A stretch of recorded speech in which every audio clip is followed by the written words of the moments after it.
আমি ভেবেছিলাম দুটো এপিসোড করে কান পাকা ট্রিটমেন্টটা শেষ করব, কিন্তু দেখলাম যে আরো কয়েকটা মেডিসিন থেকে যাচ্ছে, যার কারণে আমি আবার করতে বাধ্য হলাম।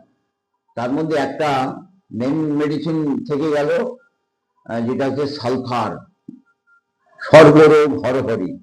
হ্যাঁ, তো সালফার কিন্তু এই জাতীয় অবস্থা কান পাকা রুগীদের মধ্যে, তোমরা যদি 10টা কান পাকা রুগী পাও, তার মধ্যে অন্তত দুটোর ক্ষেত্রেও সালফারের পেশেন্ট পেয়ে যাবা। তাহলে সালফারের পেশেন্ট বলতে কি হয়? দেখো, সালফারের চিত্রটা আমাদের দরকার, আর এটাই হচ্ছে আমাদের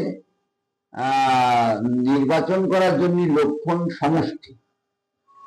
সালফারের নিঃসৃত স্রাবগুলি কিন্তু হাজাকারক, ক্ষতকর, চুলকানি এবং ভেঙে যায়।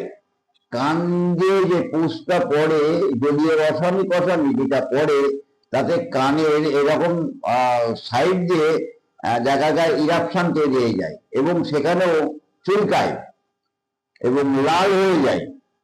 নিঃসৃত স্রাবগুলি একটু হাজাকারক, এটা আমরা দেখি। সালফারেও কিন্তু যথেষ্ট দুর্গন্ধ থাকে, তবে সরিনাম বা স্যালিসিয়ামের মতো মারাত্মক দুর্গন্ধ থাকে না। আমরা সালফারের যে ব্যাপারটা, সেটা কিন্তু খেয়াল করব যে সালফারের পেশেন্ট কিনা। সালফারের পেশেন্ট হলে শিশু যদি হয়, প্রচন্ড অগোছাল হয়, স্কুল থেকে বাড়ি এসে বইগুলি যেখানে সেখানে ছড়িয়ে ছিটিয়ে রাখে, পড়ে ওঠে যখন বইগুলি গুছিয়ে ওঠে না, নিজে জামা প্যান্ট পরিষ্কার করে দিলেও সে পরিষ্কার রাখে না, সে নোংরা মাটি নিয়ে খেলতে সাধারণত পছন্দ করে, একটা নোংরা, এই ধরনের অবস্থা আমরা পাই। স্নান করতে চায় না, এমনকি খুব গরম নেই, খুব ঠান্ডা নেই, এই মতো আবহাওয়াতেও খোকা চল স্নান করি না, আমি স্নান করবো না, স্নান করতে তার জন্য বিরক্ত।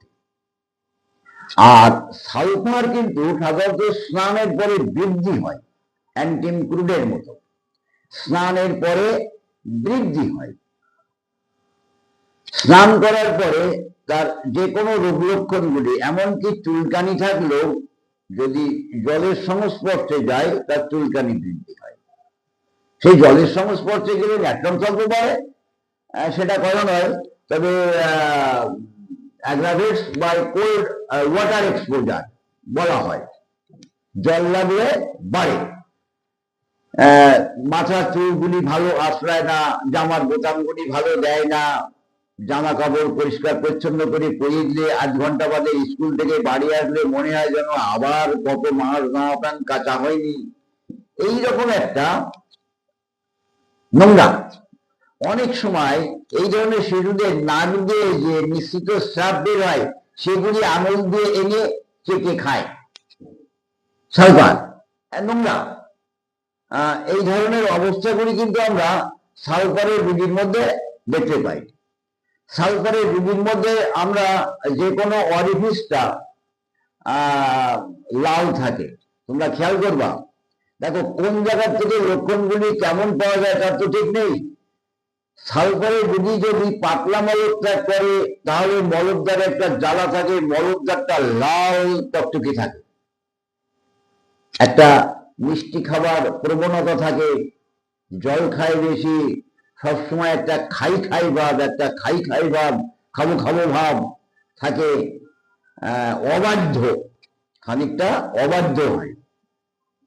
তাহলে অবাধ্য, নোংরা, স্নান করতে চায় না, মিষ্টি খাবার প্রবণতা, নাসিকার ময়লাটা খায়, নিঃসৃত স্রাব হাজাকারক, একদম পরিষ্কার পরিচ্ছন্ন তাকে রাখা যায় না, অরিফিসটা অনেক সময় লাল হয়, স্নান করে উঠলে চোখটা লাল হয়, অ্যানাসটা যদি নরম পায়খানা হয় তাহলে অ্যানাসটা লাল হয়, চঞ্চল, অস্থির।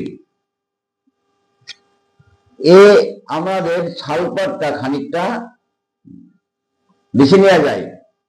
স্বার্থপর যেমন থাকে, তেমন তার মধ্যে উদারতাও থাকে। দেখা গেল নিজে খাচ্ছে, খেতে খেতে পাশে কেউ চাইলো, নিজে না খেয়ে সবই তাকে দিয়ে দিল। আবার এমন দেখা যায় যে নিজে খাচ্ছে আবার ওটাও কেড়ে খাচ্ছে। দু রকমের ভাব কিন্তু আমরা সালফারের রোগীর মধ্যে দেখি। একটু চর্মরোগ প্রবণ থাকে, একটু চর্মরোগ প্রবণ থাকে। এই হিসাবে আমরা সালফারের কথা কিন্তু এই কান পাকা রোগে একটা বেস্ট মেডিসিন হিসাবে মনে রাখতে পারি। আমি বললাম তোমাদের অ্যান্টিম ক্রুড, অ্যান্টিমোনিয়াম ক্রুডাম। অ্যান্টিম ক্রুডের রোগীগুলি সাধারণত পাকস্থলী যন্ত্র আক্রান্ত হয়েই তার রোগ লক্ষণগুলি ডেভেলপমেন্ট হয়। মনে রাখবা, ইপিকাক, অ্যান্টিম ক্রুড, লাইকোপোডিয়াম, এই হজম যন্ত্র আক্রান্ত হয়েই তার রোগ লক্ষণগুলি ডেভেলপমেন্ট হয়। এইরকম ক্যারেক্টার তার মধ্যে আছে কিনা আমরা একবার খেয়াল করব। আশা করি আমি যা বলছি তোমরা বুঝতে পারছো। এবার অ্যান্টিম ক্রুডের অনেক সময় দেখা যায় জিহ্বার উপরে একটা সাদা ময়লা থাকে, তার ঠান্ডা জলে স্নান করলে সহ্য হয় না, অনেক সময় ব্যথা বেদনা বাড়ে, আবার গরম জলে স্নানও সে পছন্দ করতে পারে না।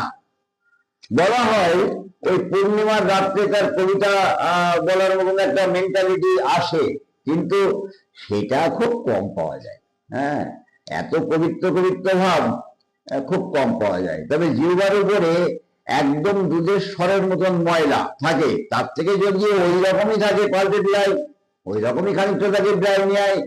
এটা কোনটা কত সাদা এটা তো ওইভাবে বলা যায় না। জিহ্বার উপরে সাদা ময়লা, কোটেং টাং, হোয়াইট কোটেং টাং, 10খানা মেডিসিন আছে। একটা ক্ষিপ্র ভাব, রুগী গায়ে হাত দিলে সে একদম বিরক্তি মনে করে। রুগীর গায়ে যদি হাত দেয় সে কিন্তু বিরক্তি মনে করে। অ্যান্টিম ক্রুডের রুগী অনেক সময় এই অ্যান্টিম ক্রুডের রুগীর পায়ের তলায় আঁচিল করা হয়, কড়া ক্রন, গায়ে আঁচিল হয়, সিংহের ন্যায় আঁচিল হয়। তাহলে আমরা কিন্তু রোগ ফল দেখে, কড়া দেখে ওষুধ দিতে পারি না। অনেকে দিয়ে দেয় পিক্রিক অ্যাসিড খান, অ্যান্টিম ক্রুড খান, সালফার খান, তো এইভাবে কিন্তু হোমিওপ্যাথি ওষুধ হয় না। তার কারণ সালফারও প্রচন্ড পায়ের তলার কড়া ট্রিটমেন্ট করে। তাহলে আমার দরকার হচ্ছে রুগী কি। তাহলে অ্যান্টিম ক্রুড আমি বললাম, অ্যান্টিম ক্রুডের সাথে আমি ক্যালিকার্বের আর ক্যালিকার্ব না, অ্যান্টিম ক্রুডের সাথে বলছি না, আলাদা করে আরেকটা ওষুধ বলছি ক্যালিকার্ব। অনেক সময় বড়দের ক্ষেত্রে পাওয়া যায় ক্যালিকার্ব। ক্ষিপ্র স্বভাব, শীতকাতর, কোমরের যন্ত্রণা, ঘর্মপ্রবণ, অল্পেতেই হাঁপিয়ে যায়, হৃদযন্ত্রের গোলযোগ, আবার এর সাথে বাত লক্ষণ থাকে। বাত লক্ষণ, শিফটিং পেন, আজ এখানে কাল ওখানে কাল সেখানে, এরকম শিফটিং পেন বাতের লক্ষণ থাকে। ভোর 3টে-4টের সময় রোগ লক্ষণগুলি বৃদ্ধি হয়, প্রচন্ড একটা ক্ষিপ্র ভাব থাকে। কোথাও যাওয়ার আগে তার একটা মনের মধ্যে কনফিউশন থাকে, ওখানে যাচ্ছি তো ওখানে গিয়ে কি হবে, এইরকম একটা চিন্তা হয়। খানিকটা পাশাপাশি আর্জেন্টাম নাইটিকামের মতো। তাই শীতকাতর, একটু ঘর্মবহুল, কোমরের যন্ত্রণা, ভোররাত্রে বৃদ্ধি, এইরকম ধরনের যদি আমরা ক্যারেক্টার পাই, তাহলে আমরা বড়দের ক্ষেত্রে, অর্থাৎ বিশেষত ছোটদের ক্ষেত্রে যাচাই করা খুব কষ্টকর হয়, বড়দের ক্ষেত্রে আমরা ক্যালিকার ব্যবহার করতে পারি। আমরা গ্রাফাইটিসও কিন্তু একটা ভালো মেডিসিন এই কান পাকা, অটোরিয়া। তো গ্রাফাইটিসে কি পাই, সেখানে কিন্তু একটা চর্মরোগ প্রবণ পাওয়া যায়, এবং রসটা, কান পাকার যে রস নির্গমন হয়, সেই রসটা নির্গমন হয় খানিকটা মধুর মতো, জল কালার, মধুর মতো, একটু জল কালার থেকে একটু পরিবর্তন, মধুর মতন কালার হয়, আর মধুর মতন রসগোল্লা রসের মতন এক চেটে ভাব থাকে। আর সেটা তো গার্জিয়ানরা বলবে, ওই গার্জিয়ানরা তো জিজ্ঞাসা করে বলে দেবে হ্যাঁ হ্যাঁ ওরকম হয়। এগুলি আমাদের বুঝে নেওয়াটা কিন্তু খুব কঠিন।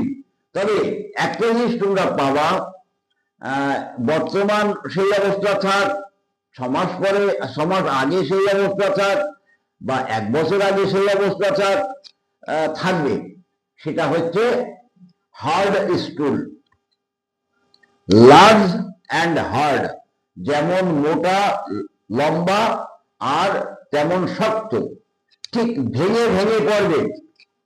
বড় বড় ছোট বাছুরের যে পায়খানা যেমন ভেঙে ভেঙে পড়ে, টুকরো টুকরো হয়ে টুকরোগুলি বড় হবে, আমরা অ্যালুমিনাতেও এরকম কিন্তু ছোট ছোট গুটলে ভেঙে ভেঙে পড়ে টুকরো টুকরো, কিন্তু এটা বড় বড় একটু বড় হয়, আর ওই মলের গায়ে একটা আম জ্বালানো থাকে, আভ্যন্তরীণ জ্বালা আর বাহ্যিক শীতকাতরতা, চর্মরোগ প্রবণ আনহেলদি স্কিন। আমরা যদি এটা পাই তাহলে আমরা গ্রাফাইটের কথা জেনে পারবো। গ্রাফাইটিস কিন্তু কার্বন জাতীয় মেডিসিন, কার্বন জাতীয় মেডিসিনের মধ্যে কিন্তু একটা আভ্যন্তরীণ জ্বালা থাকে, যে রোগী তোমরা ট্রিটমেন্ট করো একটা আভ্যন্তরীণ জ্বালা থাকে, আর গ্রাফাইটিসের ঘর্মটা কিন্তু কম হয়, তার মধ্যে একটা গুলোমন, সেই মনটা আবার সন্দেহযুক্ত গুলোমন, করেছি কি এটা এটা ঘরে দরজা দিয়েছি কি, আমি বাজারে গেছিলাম ওই মালটা এনেছি কি, বাজারে আসলাম মাল কিনতে ফর্দটা আনলাম তো, এইরকম একটা ভাব আমরা গ্রাফাইটিসের মধ্যেও কিন্তু পাই। এবং অনেক রোগী গ্রাফাইটিসের রোগী একটু মোটা হয়, একটু মোটা চেহারা হয়, ফেয়ার অ্যান্ড ফ্যাটি হয়, ফেয়ার ফ্যাটি ফ্লাভি এটা থাকে, আবার আর কেউ কেউ বলছে ফাটা চটা রসা। যাই হোক, আমরা বুঝবার সুবিধার্থে এই কথাগুলি মনে করে রাখি এবং লক্ষণগুলি সংগ্রহ করে দেখি যে রোগীটা গ্রাফাইটিস কিনা। এছাড়া আমরা এই কার্বন জাতীয় আর একটা মেডিসিনের কথা আমি বলি, সেটা হচ্ছে কার্বোভেজ। কার্বোভেজ কিন্তু একটা ভালো মেডিসিন, অনেক দিন ধরে পুষ্পরে সারে না, আভ্যন্তরীণ জ্বালা, কোন রোগ আরোগ্য হওয়ার পরে তার এই রোগের সূচনা হয়েছে, রোগী প্রচন্ড দুর্বল। কার্ভেজটা তো সাধারণত আমরা খুব বড় বড় ডাক্তার তো আমরা, যার কারণে ওই কার্ভেজ হাঁপানি রোগী আসলো, একটু মুখের উপরে পাকার বাতাস চাইছে, দাও কার্ভেজ, এইরকমই বুঝি। কিন্তু কার্ভেজের যে কোনো দুর্বলতায় যে প্রস্টেশন এসে যায়, তখন কিন্তু সে পাখার বাতাস চায়, এছাড়াও কিন্তু সে পাখার বাতাস পছন্দ করে। তার মধ্যে ক্ষতগুলি আরোগ্য হবার মতন প্রবণতা থাকে না, অনেক সময় গ্যাংগ্রিন ট্রিটমেন্টেও কিন্তু আমাদের কার্ভেজ কাজে লাগে। এইভাবে আমরা কার্ভেজের কথাও মনে করে দিলাম তোমাদের। আমরা টেলুরিয়াম বলে একটা মেডিসিন আছে, টেলুরিয়াম। তো টেলুরিয়ামের কান পাকা, প্রচন্ড কান পাকা, দুর্গন্ধ, পুজ নির্গমন, এরকম কতগুলি লক্ষণ আছে। কিন্তু পার্টিকুলার টেলুরিয়ামের ধাতু আমি পড়ে পড়ে দেখেছি, আর এই ওষুধটা জিনিসটা পড়াবো বলে কতদিন আগে আমি কতগুলি মেডিসিনকে দেখছিলাম, তার মধ্যে টেলুরিয়ামটাও আমি দেখেছিলাম, কিন্তু টেলুরিয়ামের যে ক্যারেক্টারিস্টিক সিমটমস সেটা নেই, লোকাল কয়েকটা লক্ষণ। এমনকি জেমস টেলর কেন্টের মেডিকাতেও টেলুরিয়াম নিয়ে কিন্তু আলোচনা করা নেই। এবার আমি তোমাদের কতগুলি মেডিসিন বলে দিই। সিপিলিনাম, সরিনাম বলেছি, সিপিলিনাম, মেডোরিনাম আর টিউবারকুলিনাম, এই তিনটে medicine any kinds of chronic ডিজিজে যখন ব্যবহার করবা তখন একটু খেয়াল রাখবা, নির্বাচিত ওষুধ যখন কাজ করতে চায় না, অর্থাৎ পূর্ণাঙ্গ আরোগ্য দিতে চায় না, অর্থাৎ লক সৃষ্টি করে, বাধা সৃষ্টি করে, সেখানে আমাদের অনেক মেডিসিন আছে। সালফার তার মধ্যে অন্যতম, সালফার, সরিনাম, টিউবারকুলিনাম, সিপিলিনাম, মেডোরিনাম। তাহলে বংশগতভাবে যদি টিবি জটের ইতিহাস, চঞ্চল মন, আর সবসময় ইচ্ছার পরিবর্তন, মনের পরিবর্তনশীলতা, রোগ লক্ষণের পরিবর্তনশীলতা, বংশগতভাবে টিবি ইতিহাস যদি আমরা পাই, টিউবারকুলিনাম ব্যবহার করতে পারি। আমরা সিপিলিনাম ব্যবহার করতে পারি যদি আমরা সিপিলিক মাইগ্রামকে ভালো করে চিহ্ন করতে পারি, যে কোনো আক্রান্ত হলে গ্ল্যান্ডগুলি ফুলে যায়, বংশ পরিচয়, কারোর সিফিলিস ছিল, কেউ আত্মহত্যা করে মরেছে, গলায় দড়ি দিয়ে মরেছে, আত্মহত্যা প্রবণতা তার ঊর্ধ্বতন ব্যক্তিদের মধ্যে ছিল। সূর্য অস্তের থেকে ভোর পর্যন্ত তার রোগ লক্ষণগুলির বৃদ্ধি হয়। আমরা ঘামে দুর্গন্ধ, মুখে দুর্গন্ধ, এই অবস্থায় কিন্তু আমরা কান পাকায় সেফটি নামের কথাও ভাবতে পারি, যদি নির্বাচিত ওষুধ ওই মাক্সল, হিপারসালফার জাতীয় মেডিসিনগুলি যদি কাজ না করে একবার ভাবতে পারি। দেখো, ওষুধ বলবো কিন্তু ভাববা, যখন দিবা তোমরা ওষুধ তখন কিন্তু একবার ভাববা। Sulphur, psorinum, tuberculinum, medorrhinum. মেডোরিনামের শিশুগুলি অনেক সময় দেখা যায় ছোটবেলার থেকে তার মূত্রযন্ত্র আক্রান্ত থাকে, বিছনায় প্রস্রাব করা, মূত্রে দুর্গন্ধ, ঝাঁঝালো মূত্র দুর্গন্ধ, অনেক বয়স পর্যন্ত সে বিছনায় প্রস্রাব করতো, কিছুই মনে রাখতে পারে না, যা পড়ে তাই ভুলে যায়, যা পড়ানো হয় তাই ভুলে যায়, চেহারা ডেভেলপমেন্ট হয় না, বাঁদরের মতন মুখমণ্ডল। আমরা অনেক সময় বাঁদরের মতন মুখমণ্ডল সাইলেশিয়াতে পাই, ন্যাট্রাম মিউরে পাই। এই সমস্ত ব্যাপারগুলি কিন্তু আমাদের অবজার্ভের ব্যাপার। তাই বলছি, মেডোরিনামের কথাও বংশগতভাবে সাইকো বা গনোরিয়ার ইতিহাস থাকলে, মা বাবার মধ্যে আঁচিল, টিউমার বা ওই জাতীয় রোগের কোনো প্রবণতা পরিচয় যদি পাওয়া যায়, তাহলে কিন্তু এই ওষুধগুলিও কিন্তু সাহায্যকারী হিসাবে কাজ করবে। বা যে সমস্ত মেডিসিন দিয়ে ট্রিটমেন্ট করছে তাদের যে লক হয়ে যাচ্ছে, অর্থাৎ খানিকটা আগিয়ে আর আগাচ্ছে না, এই জাতীয় ট্রিটমেন্টের মধ্যবর্তী অবস্থায় কিন্তু আমরা এই মেডিসিনগুলি ব্যবহার করতে পারি। তাহলে এই পর্যন্তই থাক।